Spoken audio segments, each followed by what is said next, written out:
pagiku cerahku, matahari bersinar, ku gendong tas merahku di pundak. Selamat pagi semua, ku nantikan dirimu di depan kelasmu, menantikan kami. Guruku tersayang, guru tercinta, tanpamu apa jadinya aku? Tak bisa baca tulis, mengerti banyak hal. Guruku, terima kasihku.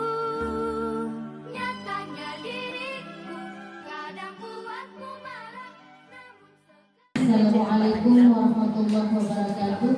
Waalaikumsalam warahmatullahi wabarakatuh. Alhamdulillahirabbil alamin. Wassalatu wassalamu ala asyrafil anbiya'i wal mursalin wa ala alihi wa sahbihi ajma'in. Puji dan syukur marilah sama-sama kita panjatkan kehadirat Allah, yang mana oleh Allah yang telah memberikan kita kesehatan, umur panjang, sehat badan, sehingga kita telah dapat berkumpul di ruang kantor sekolah SD Negeri 8 Paktia Barat.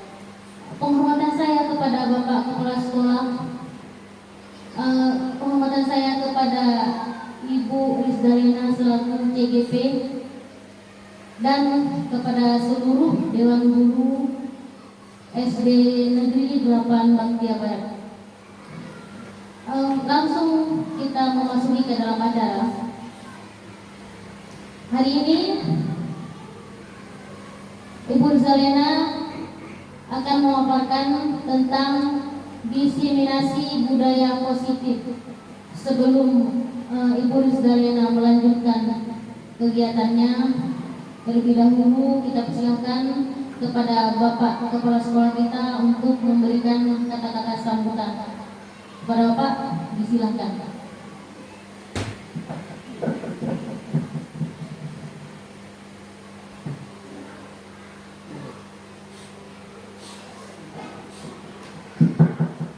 Assalamualaikum warahmatullahi wabarakatuh. Waalaikumsalam. Alhamdulillahirabbil alamin. Wassalatu wassalamu ala asyrafil anbiya'i wal mursalin wa ala alihi wa sahbihi ajma'in. Segala puji marilah sama-sama kita panjatkan kepada Allah Subhanahu wa taala, yang mana oleh Allah pada pagi yang berbahagia ini masih diberikan kesempatan dan kesehatan bagi kita semua, sehingga kita masih bisa melaksanakan tugas seperti biasanya. Selawat beriring salam tak lupa pula kita saling menyajikan pengkuan alam Nabi besar Muhammad Sallallahu Alaihi Wasallam beserta kepada dan sahabat beliau sekalian yang telah membawa umat manusia dari alam dunia kepada alam yang Islamiyah yang sudah kita rasakan saat-saat sekarang ini. Kemudian yang pertama, terima kasih kepada teman-teman rekan-rekan guru yang pada hari ini kita masih bisa menyempatkan waktu untuk mendengar sedikit tentang bagaimana budaya positif yang akan diterapkan, yang nantinya akan disampaikan oleh salah seorang teman kita calon CGP angkatan 11, yaitu Bu Rizdarena. Mudah-mudahan apa yang Bu Rizda sampaikan nanti menjadi sebuah motivasi untuk teman-teman yang lain atau untuk guru-guru yang lain, agar kedepannya kita juga di SD 8 Paktia Barat bisa melahirkan CGP-CGP yang lebih banyak lagi. Dengan adanya kegiatan ini juga mungkin kita akan membenah dari segala ini, baik dari segala di siswanya, di kita gurunya, dan di sarana lainnya. Mudah-mudahan Bapak dan Ibu bisa mengambil segi positifnya. Terlebih lagi di sini kita melihat seminar diseminasi budaya positif. Artinya untuk lebih jelasnya nanti akan disampaikan oleh Ibu Rizda sendiri. Jadi saya rasa hanya sebagai pengantar dari saya cukup sampai di sini. Bila kita berdoa hidayah. Assalamualaikum warahmatullahi wabarakatuh.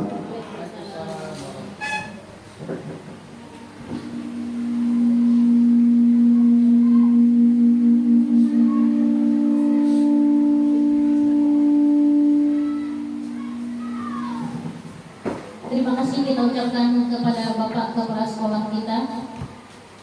Selanjutnya Ibu Zarina akan memaparkan tentang diseminasi budaya positif kepada Ibu. Kita persilakan.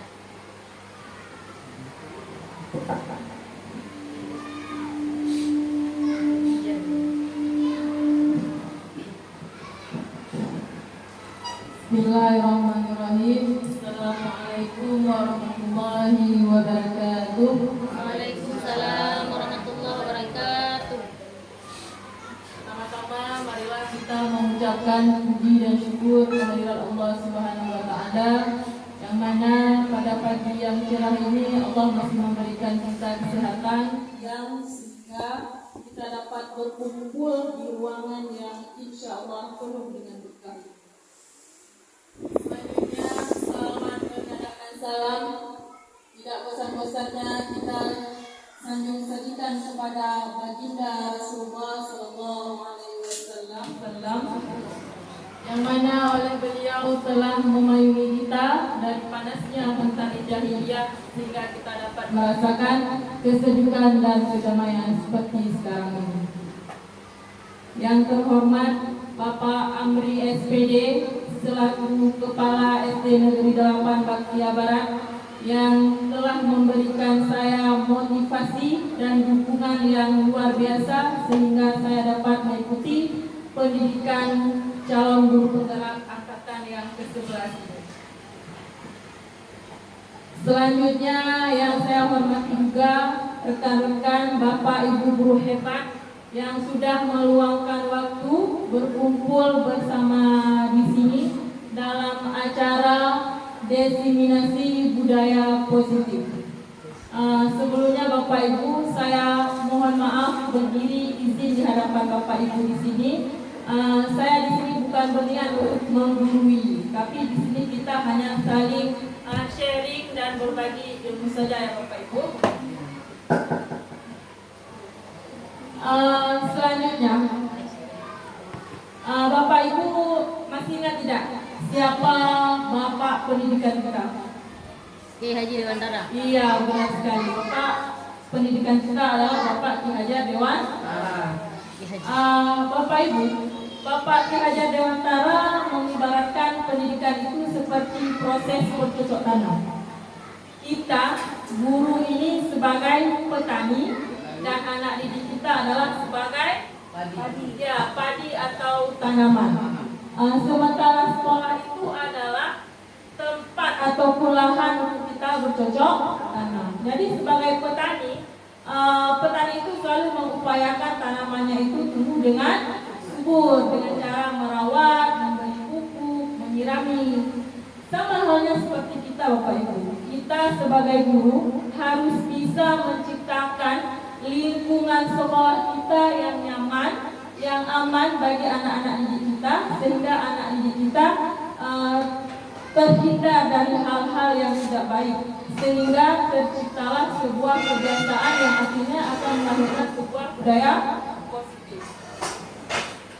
Namun pada kenyataannya di lapangan masih rendahnya pemahaman kita semua tentang konsep budaya positif itu sendiri sehingga perlu adanya pengimbasan pemahaman supaya terciptalah kebiasaan ataupun budaya positif yang baik di lingkungan sekolah kita.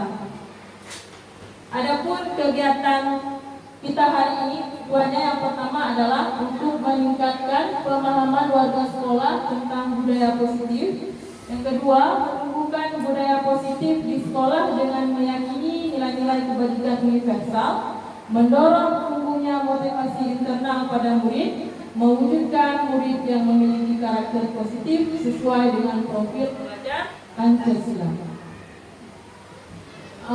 Baik Bapak Ibu, dalam menerapkan budaya positif di sekolah kita, tentunya kita harus mengetahui dulu konsep inti dari budaya positif. Jadi konsep inti budaya positif itu ada 6. Yang pertama disiplin positif dan yang nilai kebajikan universal.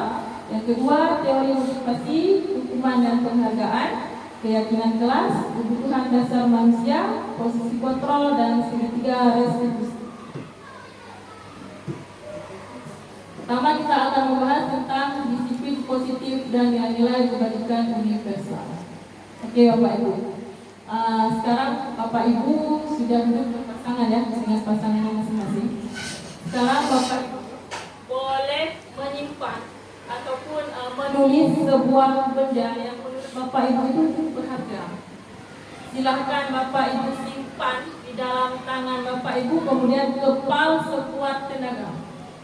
Sesuatu yang sangat berharga. Bayangkan aja sesuatu yang sangat berharga itu sekarang ada di tangan Bapak Ibu semuanya. Ya, ingat ya, yang paling berharga. Kemudian saya akan menuju, misalnya saya akan menuju Bu Mariani. Bu Mariani, yang di dalam tangan Bu Mariani itu berharga atau tidak? Berharga. Boleh tidak saya ambil buku? Dikasih aja untuk saya, boleh? Tidak. Tidak boleh. Bu Mariani ternyata tidak mau memberikan sesuatu yang berharga itu untuk saya. Saya akan mencoba merayu Ibu Hera. Bu Hera, yang di dalam tangannya Bu Hera dikasih untuk saya saja, boleh Bu? Tidak. Nanti kasih aja Bu, saya nanti akan kasih Ibu hadiah. Ibu, saya kasih uang, gimana Bu? Tidak juga. Ternyata saya tidak berhasil membujuk Bapak Ibu untuk membuka kepala di tangan Bapak Ibu. Nah, yang jadi pertanyaannya di sini, siapakah yang memegang kontrol ketika kita mau membuka atau menutup tangan kita? Siapa? Iya, benar sekali Bapak Ibu. Yang bisa mengontrol diri membuka tangan atau memilih membuka atau menutup itu adalah diri kita sendiri. Nah, ini juga yang akan terjadi pada anak didik kita Bapak Ibu. Kita tidak mungkin bisa memaksa anak-anak didik kita untuk melakukan sesuatu yang sesuai keinginan kita. Karena pada dasarnya kontrol itu terletak pada anak murid kita.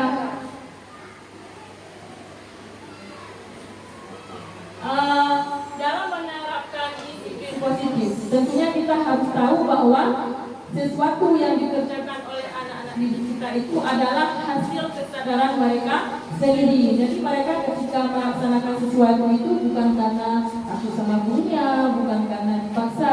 Ya Bapak Ibu, kita di sini sudah banyak melakukan budaya positif. Contohnya seperti membaca Yasin bersama, itu adalah sebuah budaya positif.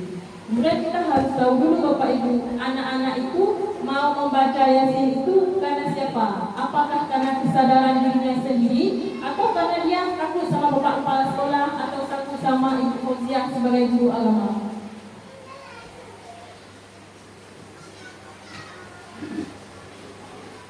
Untuk mengetahui motivasi siswa kita itu dalam menjalankan disiplin positif, di sini sudah saya paparkan tentang teori motivasi perilaku manusia. Nah, Bapak Ibu, di sini kita bisa melihat ya, dalam melakukan sesuatu ada 3 motivasi yang dimiliki. Yang pertama adalah untuk menghindari ketidaknyamanan atau hukuman. Jadi anak-anak itu berbuat sesuatu karena dia motivasinya karena takut dihukum. Kalau saya nggak berbuat nanti saya akan dihukum. Seperti itu ya. Itu adalah motivasi eksternal. Artinya motivasinya bukan dari dalam diri dia sendiri, tapi karena ada ketakutan dari luar. Motivasi yang kedua adalah untuk mendapatkan imbalan atau penghargaan dari orang lain. Ketika anak-anak berbuat sesuatu, dia karena ingin mendapat hadiah ataupun karena dia ingin dipuji. Ini juga termasuk motivasi eksternal. Nah, motivasi yang pertama tadi itu adalah motivasi level terendah Bapak Ibu. Yang kedua itu motivasi lebih satu tingkat daripada motivasi yang pertama. Sementara yang ketiga motivasinya adalah untuk menjadi orang yang mereka inginkan dan menghargai diri sendiri dengan nilai-nilai yang mereka percaya. Jadi mereka melakukan sesuatu itu karena kesadaran diri mereka sendiri. Artinya motivasinya dari dalam diri mereka sendiri. Nah, sekarang pertanyaan ini Bapak Ibu. Dalam keseharian kita, coba Ibu bayangkan, kira-kira motivasi anak didik kita itu yang sering kita jumpai motivasi yang nomor berapa nih Bapak Ibu? 3. Nomor berapa? 3. Apakah dia berbuat sesuatu karena takut dihukum ataupun berbuat sesuatu itu karena dia ingin mengharapkan hadiah ataupun karena kesadaran diri mereka sendiri? Nomor 3. Gimana? Oh iya, Bu Mariani mengatakan bahwa hasil observasi lapangan banyak anak-anak yang melakukan sesuatu itu karena takut dihukum, takut karena ada gurunya ya Bapak Ibu. Nah, ini adalah sebuah PR besar buat kita Bapak Ibu.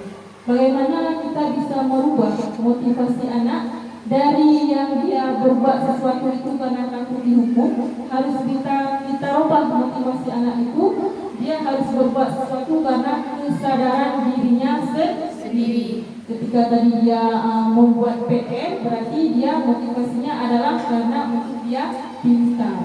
Bukan dia buat PR itu karena biar gak dihukum sama gurunya, ataupun dia buat PR itu karena biar dapat hadiah dari Bapak Ibu. Mungkin Bapak Ibu sering memberikan hadiah ya, ketika kelas. Nggak boleh ya? Sekarang kita lanjut dengan hukuman atau konsekuensi. Sini saya sudah memberikan sebuah kasus. Saya bacakan aja ya Bapak Ibu. Iva kurang menguasai pelajaran matematika sehingga pada saat pelajaran tersebut berlangsung, dia lebih banyak berdiam diri atau menggambar di buku pelajarannya. Pada saat guru matematikanya Pak Seno menanyakan pertanyaan, Iva menjadi gugup dan tak sanggup dan tak sengaja menjatuhkan tasnya dari kursi, serta tiba-tiba menjadi gagap pada saat berupaya menjawab. Seluruh kelas pun tertawa melihat perilaku Iva yang bicara tergagap dan terkejut tersebut. Pak Seno pada saat itu membiarkan teman-teman Iva menertawakan Iva yang tergagap dan malu luar biasa, dan malahan minta Iva untuk maju ke depan dan berdiri di depan kelas sambil menunjuk hidungnya karena tidak bisa menjawab pertanyaan dari Pak Seno. Kelas makin gaduh dan anak-anak pun tertawa melihat Iva di depan kelas memegang ujung hidungnya. Bapak Ibu, kira-kira Bapak Ibu setuju tidak dengan sikap dan Tidak. kenapa Bapak Ibu setuju? Membuat anak didik shock. Bagus sekali jawabannya. Berarti di sini tindakan Pak Seno ini, yang pertama si Iva dia tidak bisa mengerjakan pelajaran matematika, tetapi tiba-tiba ketika Pak Seno memberikan pertanyaan, si Iva ini gugup. Pak Seno membiarkan si Iva ini gugup sehingga dia ditertawakan oleh teman-temannya. Malahan Pak Seno ini menyuruh si Iva ini untuk berdiri di depan kelas sambil menunjuk hidungnya. Nah, dari kasus ini, kira-kira yang dilakukan oleh Pak Seno ini hukuman atau konsekuensi, Bapak Ibu? Konsekuensi. Konsekuensi atau hukuman? Konsekuensi. Kalau hukuman Iya, kan gitu. ada yang bilang hukuman, ada yang bilang konsekuensi. Bapak Ibu, kalau hukuman itu adalah dia memberikan sesuatu itu untuk memberi efek jera supaya anak-anaknya malu, terjera, tersiksa. Sementara konsekuensi itu berbeda dengan hukuman. Kalau hukuman itu tadi bersifat tidak terencana ataupun tiba-tiba. Jadi hukuman itu hanya berlangsung satu arah Bapak Ibu. Hanya guru yang memberikan hukuman, sementara anak-anak murid kita tinggal menjalankan hukuman yang diberikan oleh Bapak Ibu. Sementara konsekuensi itu disepakati bersama. Jadi sebelum diberikan hukuman, anak-anak itu sudah tahu dulu apa kesepakatannya. Misalnya pada hari Senin ataupun pada saat pergi sekolah, kita ada membuat sebuah kesepakatan, yaitu anak-anak didik harus memakai sepatu ketika pergi sekolah. Jadi sebelumnya anak-anak sudah tahu kan? Itu namanya konsekuensi. Untuk lebih lanjut, untuk memahami hukuman dan konsekuensi, di sini ada beberapa tindakan.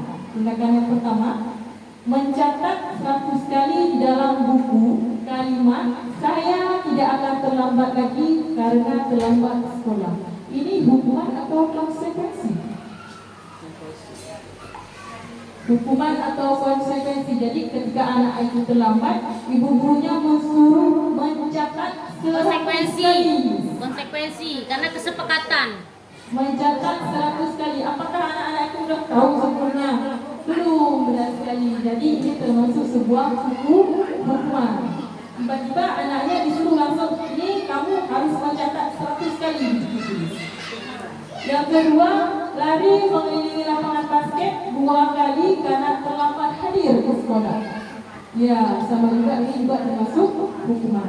Yang ketiga, mengganti kertas tugas teman yang telah dicoret-coret. Ada teman, dia tugasnya adalah mencoret, tidak sengaja dia mencoret-coret buku temannya, kemudian ibu guru menyuruh karena dia sudah melakukan kesalahan, silahkan gantikan lembar ataupun tugas temannya tadi. Ini konsekuensi atau hukuman, Pak Ibu? Konsekuensi. Nah, ya. Yang keempat, membersihkan tumpahan air di meja tulis karena tersenggol pada saat jam belajar. Ini juga termasuk konsekuensi. Murid disuruh untuk tidak mengenakan sepatu seharian di sekolah karena tidak mengenakan sepatu. Hukuman. Benar sekali. Luar biasa Pak Ibu ya. Nah, ini jawabannya.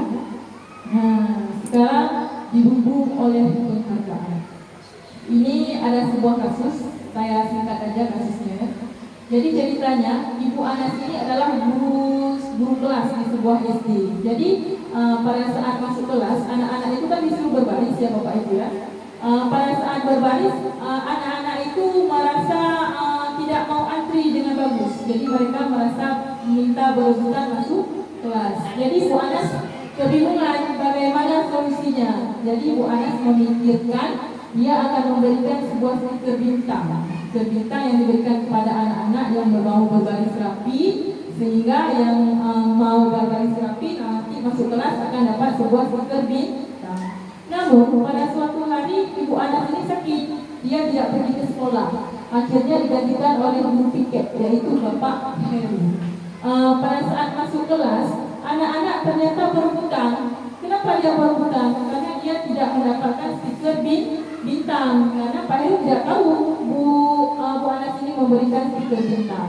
Nah, menurut Bapak Ibu, apa yang dilakukan oleh Bu Anas ini adalah sebuah penghargaan ya. Mengapa anak-anak kalau sama Pak Heru dia tidak mau masuk kelas dengan rapi? Kenapa?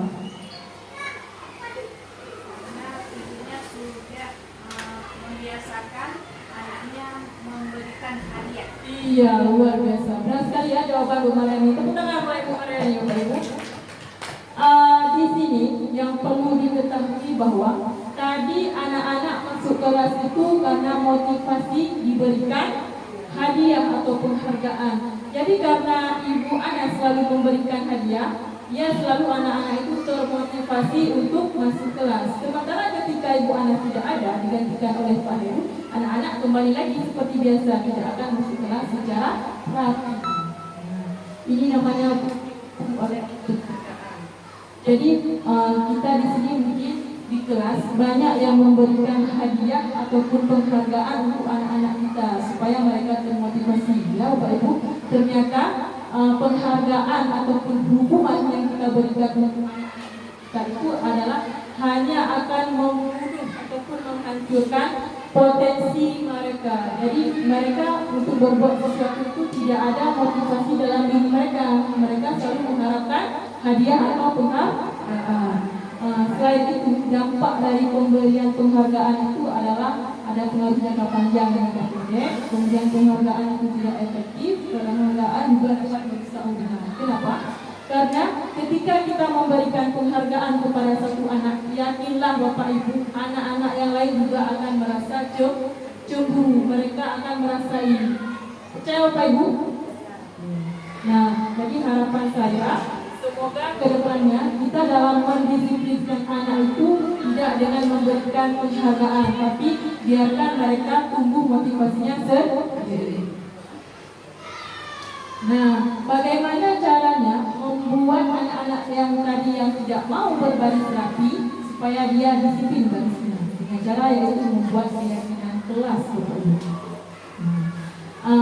Di sini keyakinan kelas itu berbeda dengan peraturan kelas. Kalau peraturan kelas itu hanya guru yang membuat, sementara anak-anak tinggal menjalankan. Tapi kalau keyakinan kelas kita buat bersama dengan murid, kita sepakati bersama-sama. Jadi anak-anak itu maunya seperti apa?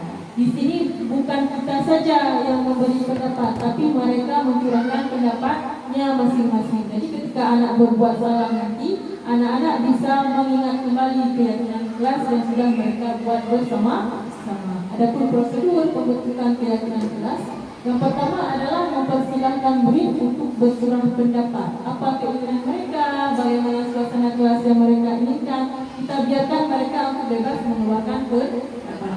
Kemudian kita catat semua masukan-masukan dari anak, kemudian baru kita susun sebuah keyakinan kelas. Dan yang terakhir, jangan lupa Bapak Ibu, keyakinan itu kita suruh tanda tangani sebagai bukti bahwa kita semua sudah sepakat. Dan akhirnya kita publikasikan, kita tempel di kelas, di biar Bapak Ibu lebih paham. Di sini ada sebuah peraturan. Misalnya kita mau peraturannya selalu kembalikan buku ke tempatnya. Itu keyakinan kelasnya adalah nilai tanggung jawab. Kemudian dilarang mengganggu orang lain. Berarti di sini ada nilai keyakinannya, yaitu nilai menghormati. Kemudian hadir di sekolah 15 menit sebelum pembelajaran dimulai, itu juga termasuk menghormati orang lain atau berkomitmen. Kemudian dilarang menggunakan narkoba, ini termasuk juga untuk menjaga kesehatan. Kemudian bergantian atau menunggu giliran, nah ini juga termasuk menghormati orang lain. Kalau kita tidak mau antri, tidak mau menunggu giliran, otomatis kita akan mengganggu orang lain, gitu kan? Nah, Bapak Ibu, ketika anak-anak kita itu melakukan kesalahan, ketika anak-anak itu membuat sebuah pelanggaran, yakin dan percaya bahwa pada saat itu anak-anak kita ada kebutuhan dasarnya yang tidak terpenuhi. Setiap manusia itu memiliki kebutuhan dasar yang harus dipenuhi agar kehidupannya dapat berjalan dengan baik. Ketika seseorang melakukan sesuatu perbuatan yang bertentangan dengan nilai-nilai kebajikan atau melanggar aturan, maka hal tersebut terjadi karena kebutuhan dasar hidupnya tidak terpenuhi. Adapun kebutuhan dasar kita sebagai manusia, Bapak Ibu, itu ada 5. Nah, yang pertama, kebutuhan kita itu adalah untuk bertahan hidup. Kebutuhan bertahan hidup itu seperti kebutuhan yang bersifat fisiologis, kesehatan, rumah, makanan, dan perasaan. Kemudian ada kasih sayang, kebutuhan untuk diterima oleh teman, keluarga, pasangan, dan lain-lain. Kemudian penguasaan, kebutuhan pengakuan atas kemampuannya didengar dan memiliki rasa harga diri. Kebebasan, kebutuhan akan kemandirian yang tidak ingin dikekang, dan kesenangan, kebutuhan akan kesenangan. Untuk lebih memahami tentang kebutuhan dasar manusia ini, saya kembali lagi memberikan sebuah pertanyaan pemantik dalam bentuk kasus tertulis. Silakan Bapak Ibu cermati baik-baik. Ibu Ambar, wali kelas 2A di SD Pelita Hati, sedang bingung menghadapi ulah salah satu murid di kelasnya, yaitu si Doni. Kenapa dengan si Doni? Beberapa anak di kelas 2A telah datang padanya dan mengeluhkan Doni yang seringkali meminta bekal makan siang mereka dengan dipaksa. Jika Anda menghadapi situasi seperti Ibu Ambar, apa yang akan Bapak Ibu lakukan? Jadi Bapak Ibu, Ibu Ambar ini punya seorang siswa. Jadi siswanya ini namanya si Doni. Pada saat jam istirahat, si Doni ini selalu meminta bekal makanan dari kawan-kawannya. Menurut Bapak Ibu, kenapa si Doni ini meminta bekal dari teman-temannya? Apa alasan si Doni? Karena dia nggak bawa bekal. Iya, bagus sekali. Mungkin alasan yang pertama si Doni adalah si Doni ini lapar. Dia tidak membawa bekal dari rumah. Pada saat si Doni lapar ini, berarti kebutuhan si Doni saat itu kebutuhan yang mana, Bapak Ibu? Nah, kebutuhan yang mana? Pasti dia untuk bertahan hidup, kan? Makan itu untuk bertahan hidup. Bisa jadi alasan yang lain. Apa alasan yang lain? Misalnya si Doni ini dia hanya untuk iseng-iseng aja. Kita punya anak-anak seperti itu. Dia mengganggu temannya itu bukan serius, hanya untuk iseng-iseng ganggu temannya. Ambil makanan temannya, bawa lari, bawa gitu. Pada saat itu kebutuhan apa yang sedang dipenuhi oleh Doni? kebutuhan kesenangan. Ya benar sekali, si Doni ingin bersenang-senang, pura-pura hanya isu-isu. Ataupun bisa jadi kebutuhan yang ketiganya, bisa jadi si Doni ini dia bawa bekal, tapi dia ingin mengambil bekal temannya karena dia bosan. Mamanya selalu memberikan nasi goreng sama telur sepuluh. Dia bosan, dia mengambil bekal dari temannya. Pada saat itu Doni berarti sedang memenuhi kebutuhannya, yaitu kebebasan. Nah, Bapak Ibu, pada saat kita menghadapi siswa yang bermasalah, kita harus menempatkan diri sebagai posisi kontrol yang terbaik. Di sini nanti Bapak Ibu bisa merenung sendiri posisi kontrol apa yang sedang Bapak Ibu jalani selama ini. Ada 5 posisi kontrol, Bapak Ibu. Yang pertama adalah kita sebagai penghukum. Yang kedua adalah pembuat merasa bersalah. Yang ketiga sebagai teman, yang keempat sebagai pemantau, dan yang kelima sebagai manajer. Bagaimana Bapak Ibu sebagai penghukum? Kalau sebagai penghukum, ketika anak-anak itu melakukan kesalahan ataupun melanggar sesuatu peraturan, kita langsung menghukum dia. Hari ini Muhammad, kamu tidak membuat PR. Sekarang berdiri di depan kelas, pegang telinga dan angkat kaki. Itu adalah termasuk posisi kita adalah sebagai penghukum. Kemudian pembuat rasa bersalah. Bagaimana pembuat rasa bersalah? Misalnya anak-anak kita tidak mau melaksanakan piket. Kita bilang, kenapa tidak piket hari ini? Nanti kalau bapak kepala sekolahnya lihat kayak mana, pasti ibu akan dimarahi kan? Berarti kita membuat mereka merasa bersalah. Ibu gurunya dimarahi sama kepala sekolah karena dia yang tidak piket. Posisi yang ketiga adalah sebagai teman. Nah, kita mendekati anak-anak didik kita dengan perlahan curhat sama-sama. Kemudian sebagai pemantau kita mengontrol dia, mengawasi mereka, kenapa mereka melakukan itu dan apa konsekuensinya. Dan yang terakhir adalah posisi manajer. Posisi manajer ini adalah ketika anak melakukan kesalahan, kita dekati dia baik-baik. Kita tanya kenapa dia melakukan kesalahan tersebut, apa masalahnya, kemudian kita cari solusinya bersama-sama. Sekarang Bapak Ibu boleh memikirkan kira-kira selama ini Bapak Ibu berada di posisi kontrol yang mana? Mengakui aja, tak apa-apa, kita di sini sama-sama. Apakah saya ini sebagai penghukum selama ini? Apakah saya ini sebagai pembuat rasa bersalah? Bagaimana? Ada banyak ya posisinya, ada yang menjadi manajer, ada yang menjadi teman, ada juga tadi seperti yang saya bilang membuat rasa bersalah. Aduh, kenapa kamu buat seperti itu? Itu kan bisa copot jantung ibu, kan begitu kan? Ibu copot jantung disalahkan anak-anak. Itu kita sudah membuat dia merasa bersalah. Kita saksikan sebuah video dulu Bapak Ibu biar lebih memahami tentang posisi kontrol seorang guru. Boleh Bapak Ibu sambil relax ya.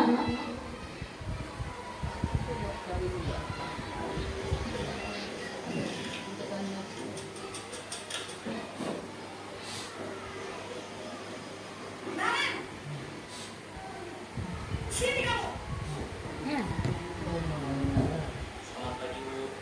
Selalu terlambat. Kamu deh pasti terlambat.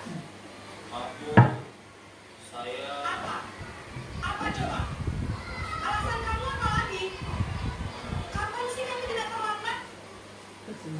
Malas sekali ya kamu jadi anak. saya Dasar pemalas. Gak kapok-kapok sih kamu. Sudah berapa kali terlambat? Sana, kamu keliling lapangan basket 2 kali. kenapa saya harus ke lapangan basket, Bu? Kenapa? Kamu melawan ibu. Berani-beraninya jawab. Sudah terlambat, masih berani jawab nggak? Sekarang keliling lapangan basket 5 kali sekalian, biar kapok. Nah, ini posisinya sebagai apa Bu? Ya, sebagai penghukum. Turunlah di lapangan. Biasanya berbicara dengan nada tinggi, menghakimi, menunjuk-nunjuk, menyakiti, dan hukuman bisa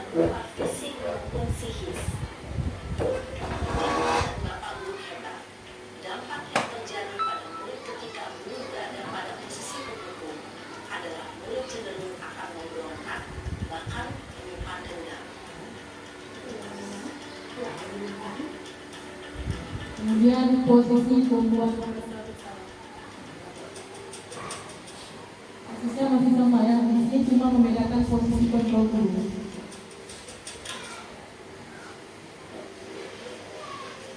Naren,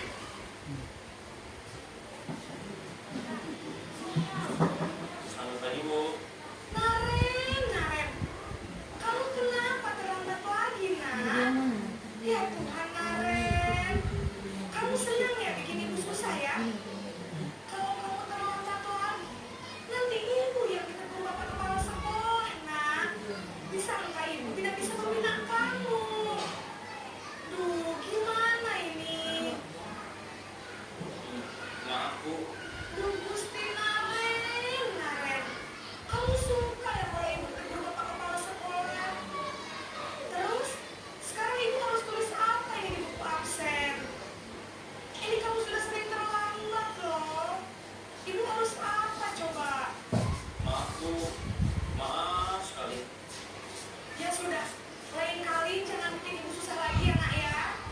Ibu tidak akan kuat lagi kalau ngomong ini terus. Bisa jalan kalau ibu tegur bapak kepala sekolah. Sana cepat ke kelas. Maaf ya, Bu. Maaf sekali. Posisi pembuat rasa bersalah berbicara dengan nada tenang, cenderung lembut, namun kata-kata yang diutarakan membuat merasa menjadi orang yang gagal, memandang buruk dirinya sendiri, merasa tidak berharga, dan tidak sanggup membahagiakan orang lain. Itu pembuat merasa bersalah. Dia merasa bahwa anak-anak itu membuatnya dibuat oleh kepala sekolah. Dan dia akan menyimpan emosi negatif tersebut di dalam dirinya. Posisi sebagai teman.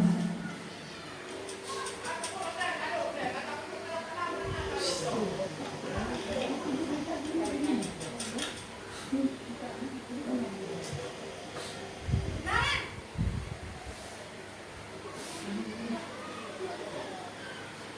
Selamat pagi, Bu. wah, sudah jam berapa ini, nak? Lembut dia Mau posisinya makan sebagai lagi ya, teman. sayang? Iya, Bu. Habis ibu saya belum memaafkan saya, Bu. Kamu malah menyalahkan ibu kamu. Kamu bukannya anak yang larinya paling kencang. Kok terlambat sih? Iya, Bu. Saya memang terlambat bangun tadi. Jadi, biarpun saya lari kencang, tetap gak kekejar, Bu. Ya sudah sana. Nanti lain kali larinya lebih kencang lagi ya. Biar gak terlambat lagi. Bikin senang ibu. Demi ibu. Bisa kan? Bisa lah, Bu. Ya sudah sana masuk kelas. Ibu beresin urusan absen kamu. Kamu ini ada-ada saja.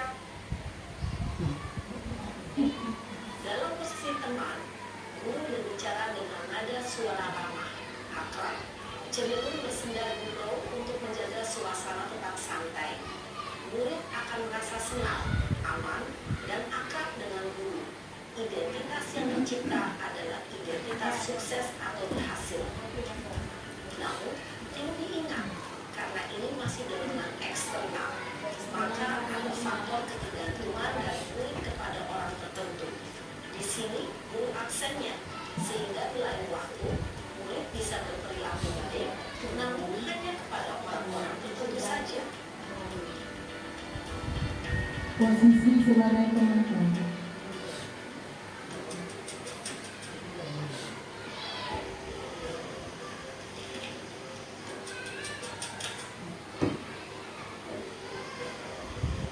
Naren!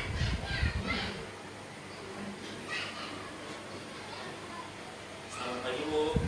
Naren, apa peraturan sekolah kita tentang jam berapa kita harus masuk sekolah, nak? Kita harus di sekolah jam 7.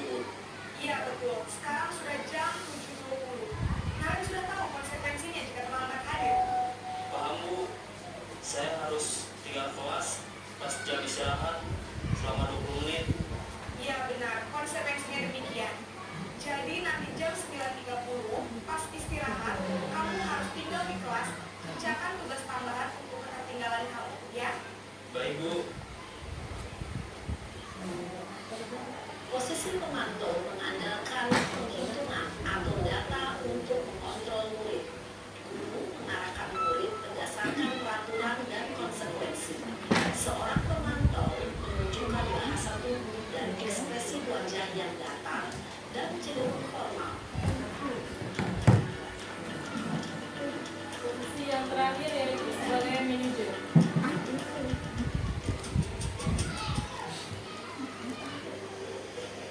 Bukan kan Kak Lu 5 ini karakter ya.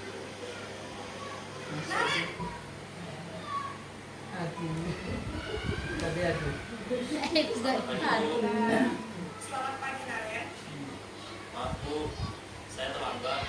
Iya, sekolah masuknya jam 7, sekarang sudah jam 7.20. Jadi sekarang bagaimana ya, Naren? Maaf Bu, saya lupa setel alarm saya semalam. Baiklah, menurut kamu, keyakinan sekolah yang mana yang perlu kamu tingkatkan? Menghargai diri sendiri dan orang lain mungkin ya Bu. Setuju. Jadi, apakah Naren meyakini prinsip saling menghormati tersebut? Iya Bu, saya meyakininya.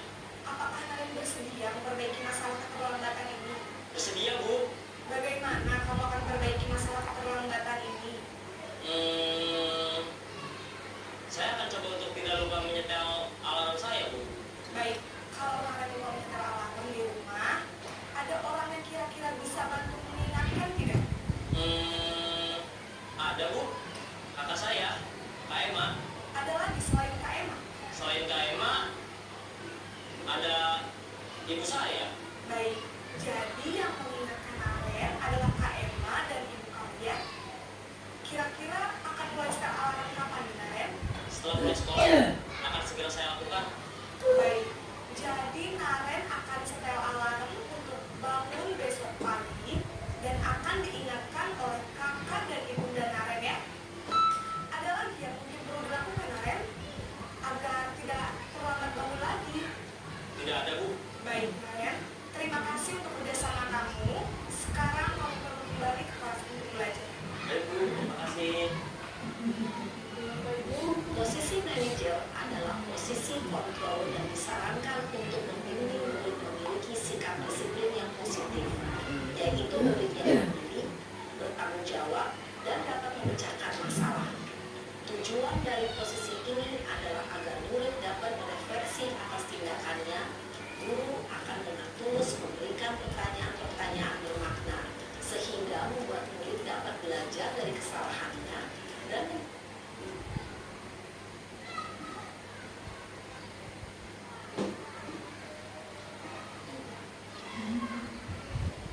Dari video tadi Bapak Ibu sudah bisa paham posisi kontrol, baik itu sebagai pembuku, sebagai pembuat rasa bersalah. Gimana tadi kalau pembuat rasa bersalah? Apa yang disalahkan sama si Naren? Pak, dia salahkan nanti ibu gurunya dimarahi bapak kepala sekolah. Kemudian ada lagi yang sebagai teman. Ketika sebagai teman itu bisa menyebabkan ketergantungan Bapak Ibu, karena anak-anak itu nanti terlalu merasa manja atau campur kepada kita.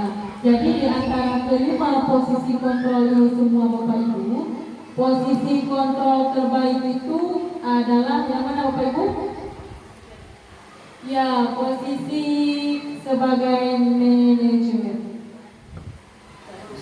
Kenapa sebagai manajer? Karena dalam posisi manajer itu seorang guru itu berbuat sesuatu bersama murid, meminta murid untuk bertanya dulu kenapa dia melakukan kesalahan, kemudian mencari solusi bersama-sama sehingga murid bisa mempertanggungjawabkan perbuatannya. Yang mungkin ini yang terakhir ya Bapak Ibu, dalam menyikapi masalah tadi, ketika kita memposisikan diri sebagai manajer, di sini kita harus melakukan sebuah segitiga. Nah, namanya adalah segitiga restitusi. Apa itu restitusi? Restitusi adalah proses menciptakan kondisi bagi murid untuk memperbaiki kesalahan mereka sehingga mereka bisa kembali pada kelompok mereka dengan karakter yang lebih baik. Restitusi bukan untuk menebus kesalahan, tapi untuk belajar dari kesalahan. Tujuannya adalah memperbaiki hubungan. Jadi tindakannya di sini adalah bukan sebagai tawaran dan bukan juga sebagai paksaan. Dalam melakukan restitusi ini ada 3 langkah yang harus kita lewati. Yang pertama adalah menstabilkan identitas. Ini perlu Bapak Ibu.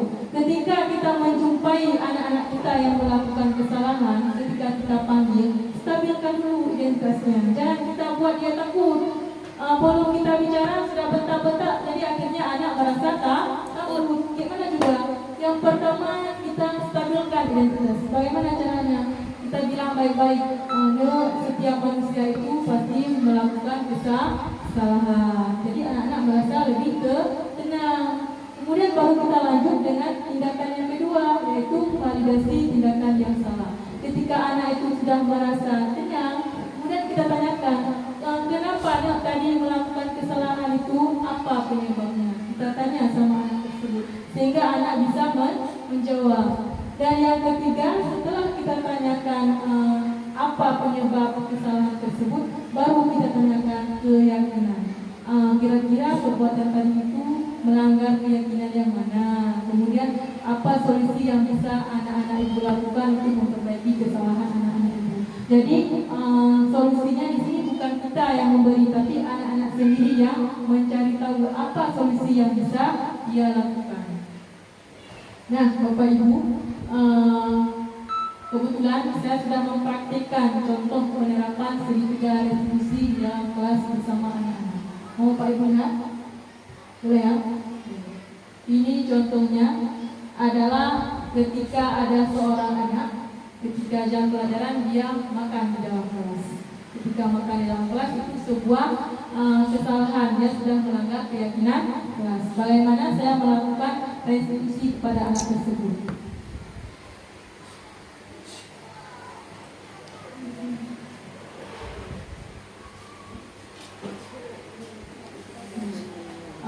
Ini nama muridnya adalah Muhammad Ahyar. Jadi ketika saya mengajar Muhammad Ahyar ini, dia sedang aman di dalam kelas. Mohon diperhatikan ya.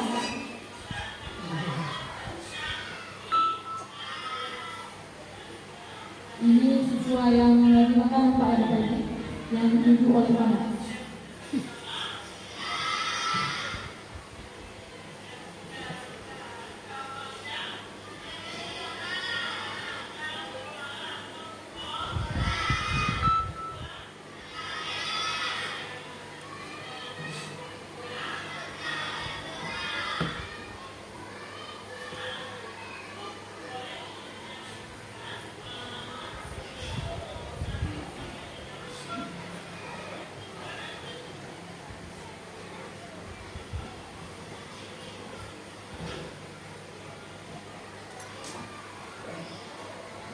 Kemudian saya jumpai Muhammad Ahyar, saya tanya,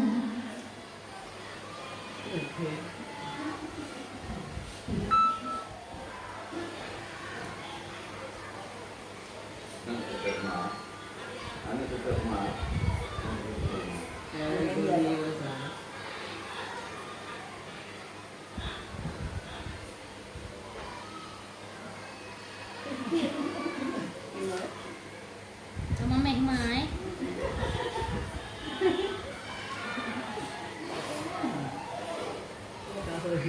yang pertama saya menstabilkan identitas. Namanya kecil.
Oke Bapak Ibu, di sini ketika saya melakukan segitiga restitusi bersama ayah, kasus yang pertama tadi adalah ayah ini adalah saat jam pelajaran dia makan. Kita sudah membuat kesepakatan keyakinan di dalam kelas yaitu tidak ada makan dan minum saat jam pelajaran. Kemudian saya melakukan restitusi kepada ayah. Cara yang pertama adalah saya menstabilkan identitas ayah. Saya bilang, nanti waktu di dalam kelas saya tidak memarahi ayah. Saya tanya, ayah lagi makan ya? Dia jawab ya. Terus saya bilang, lagi lapar? Ya, dia bilang. Saya memberikan dia kesempatan hari itu untuk menghabiskan makanannya sampai habis. Saya tidak ambil makanannya, jangan kita ambil. Ini nggak boleh makan lagi ayah. Kamu sudah melanggar peraturan. Tapi saya dekati baik-baik, saya bilang sama ayah, makan ayah sampai habis. Nanti setelah jam istirahat, jumpai ibu di kantor. Jadi sampainya ayah di kantor, saya menstabilkan identitas ayah. Yang pertama saya tanyakan ayah apa kabar, dia bilang baik. Terus tadi saya tanya apa ayah tahu kenapa ibu memanggil ayah. Dia teringat tadi di dalam kelas dia lagi makan saat jam pelajaran. Kemudian saya bilang ayah makan itu adalah kebutuhan kita sebagai manusia. Tidak ada yang salah ketika ayah makan. Cuma ayah itu harus tahu di mana posisi ataupun suasana makan yang terbaik. Kemudian langkah yang kedua yaitu saya validasi tindakan yang salah. Saya tanyakan sama ayah, kenapa ayah sampai makan di dalam kelas? Ternyata si ayah ini dia lapar sekali. Sebelum pergi ke sekolah dia tidak makan di rumah. Kita tanya lagi, kenapa sampai ayah tidak makan di rumah? Ternyata dia tadi malam tidurnya terlambat. Dia asik nonton bersama kakaknya di rumah. Dari situ si ayah jadi tahu menurut ayah apa yang ayah lakukan tadi itu sesuai tidak dengan keyakinan kelas yang kita tahu. Ternyata ayah mengingat ada satu keyakinan kelas yang dia langgar, yaitu dia tidak fokus dan aktif dalam pembelajaran karena dia asik makan. Kemudian saya tanyakan sama ayah, apa solusi yang bisa ayah berikan untuk mengakui ataupun mempertanggungjawabkan kesalahan ayah. Jadi solusinya bukan saya yang berikan, tapi ayah sendiri yang berikan. Jadi si ayah memberikan solusinya, dia akan makan dulu di rumah sebelum berangkat ke sekolah dan dia akan tidur lebih awal. Namun apabila dia nanti memang betul-betul tidak sempat makan di rumah, apa yang dia lakukan? Dia memberikan satu solusi lagi, yaitu dia akan meminta izin terlebih dahulu kepada ibu guru di kelas, baru dia makan. Jadi dia tidak langsung makan. Nah, Bapak Ibu, ternyata kita sudah berada di penghujung acara. Setelah begitu banyak paparan yang sudah saya berikan tadi dari pertama sampai dengan akhir tadi, saya ingin meminta umpan balik apa yang sudah Bapak Ibu peroleh dari paparan saya tadi. Boleh? Siapa Bapak Ibu yang ingin memberikan umpan balik? Mungkin dari Ibu Murni boleh?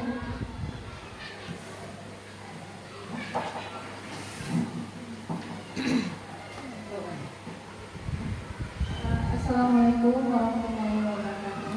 Waalaikumsalam. Setelah saya mendengar paparan dari Ibu Rizda,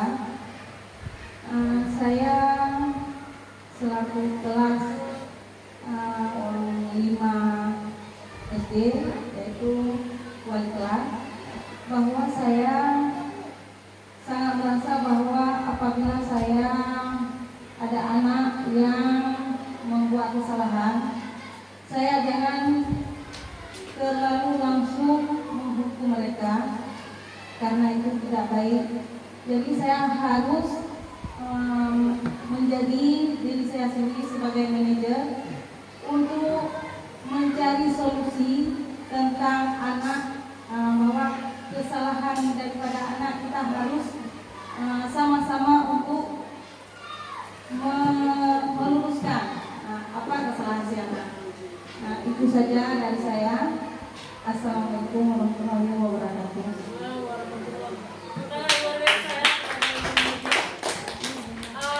Mungkin ada lagi yang bisa memberikan umpan balik selain Ibu Murni. Tadi Ibu Murni sudah memberikan umpan baliknya bahwa ketika dalam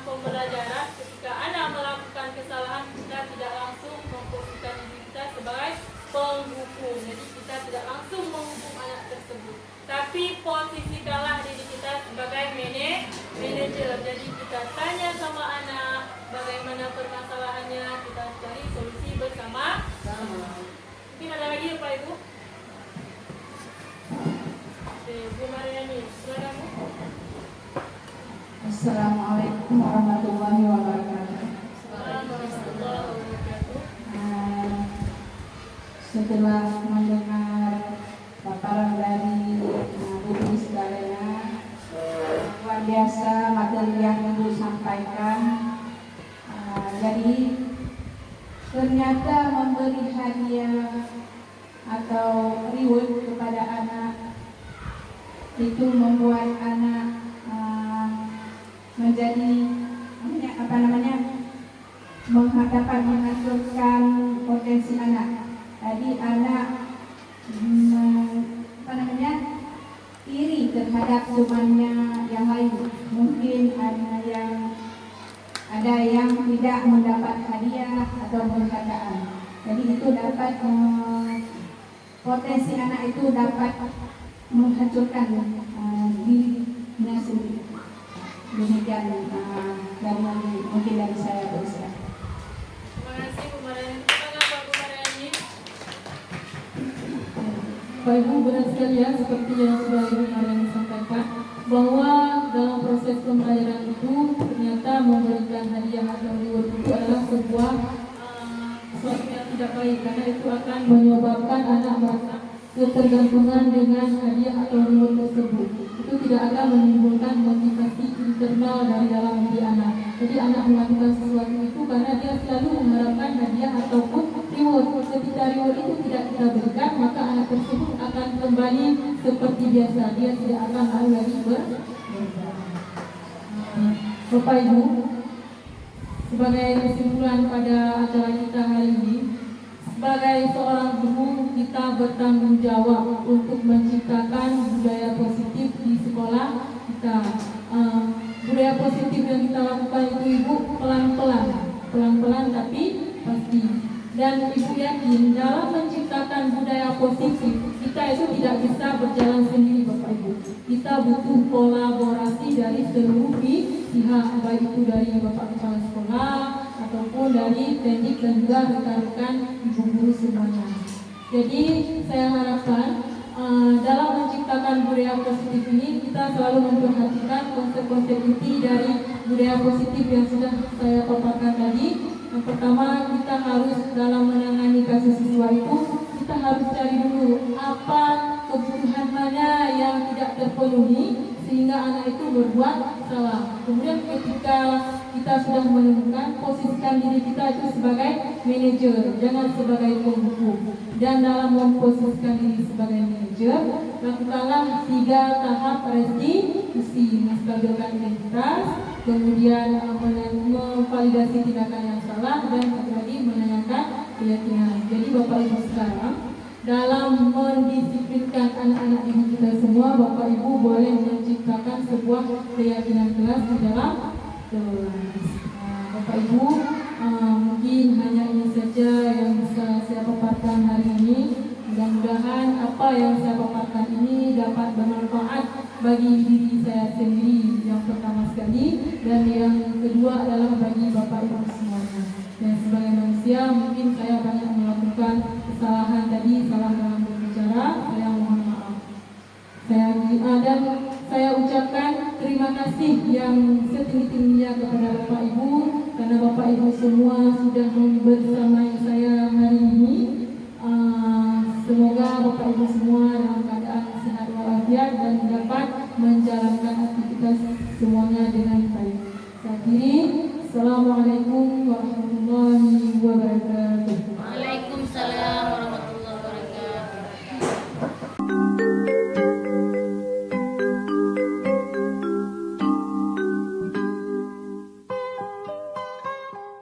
Assalamualaikum warahmatullahi wabarakatuh.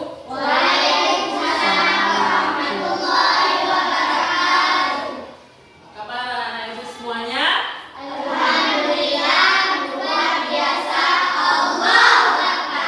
Alhamdulillah, anak ibu semuanya dalam keadaan sehat. Ibu senang sekali hari ini ibu masih bisa membersamai anak-anak ibu. Hari ini Ibu Rista akan mengajak anak-anak ibu untuk membuat keyakinan kelas. Sebelumnya nggak apa itu keyakinan kelas? Ya, Umam, apa? Tata tertib, Bu. Tata tertib, bagus. Ada lagi? Ya, ini ya. Peraturan kelas, bagus sekali. Nah, anak-anak ibu, keyakinan kelas itu adalah nilai-nilai yang kita yakini, yang ingin kita terapkan nantinya di dalam kelas kita.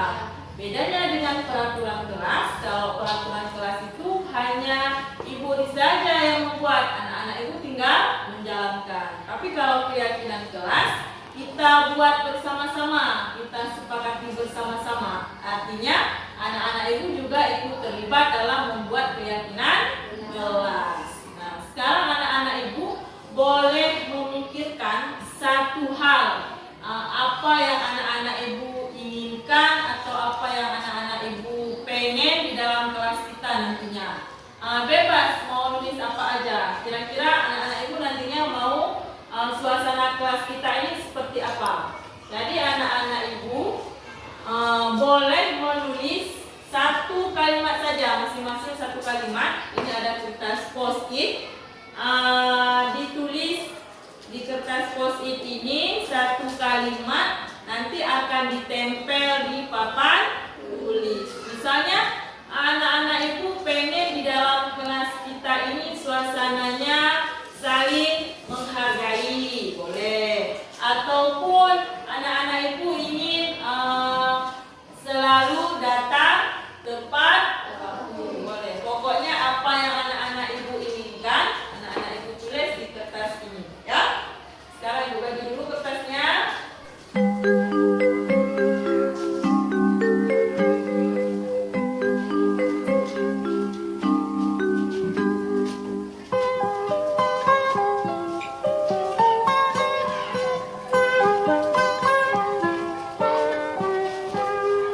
Pagiku cerahku, matahari bersinar, ku gendong tas merahku di pundak.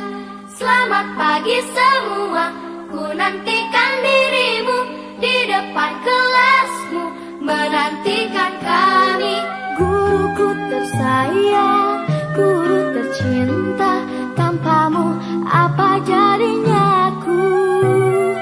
Tak bisa baca tulis, mengerti banyak hal, guruku terima kasihku. Nyatanya diriku kadang buatmu marah, namun segala maaf kau berikan.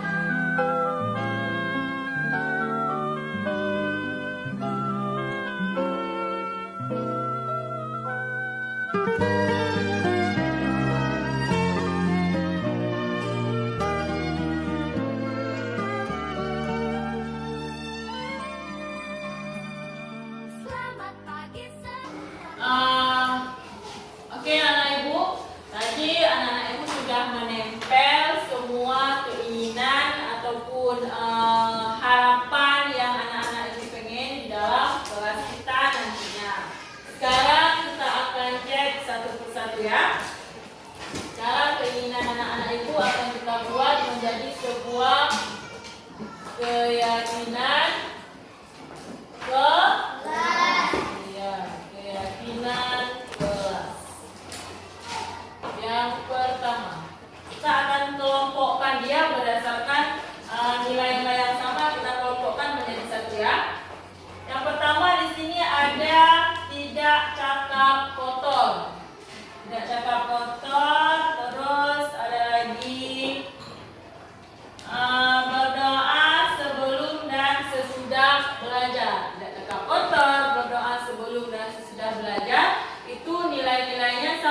berarti ketika mengambil buku, kemudian dibaca, dikembalikan, diletakkan lagi di dalam lemari. Berarti anak-anak itu harus memiliki rasa tanggung jawab. Ini berarti bertanggung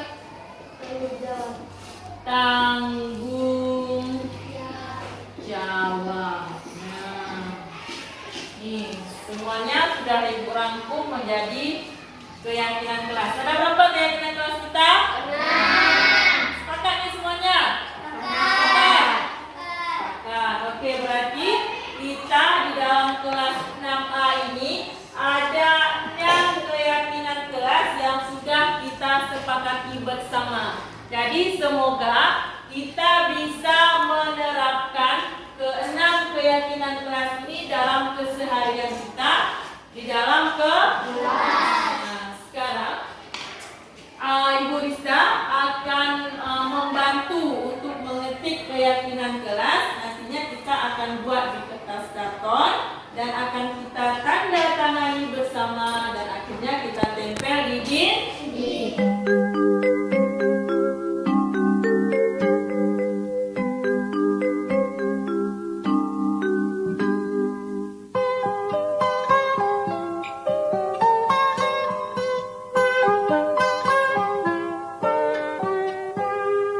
Pagiku cerahku, matahari bersinar, ku gendong tas merahku di pundak. Selamat pagi semua, ku nantikan dirimu di depan kelasmu, menantikan kami. Guruku tersayang, guru tercinta, tanpamu apa jadinya aku? Tak bisa baca tulis, mengerti banyak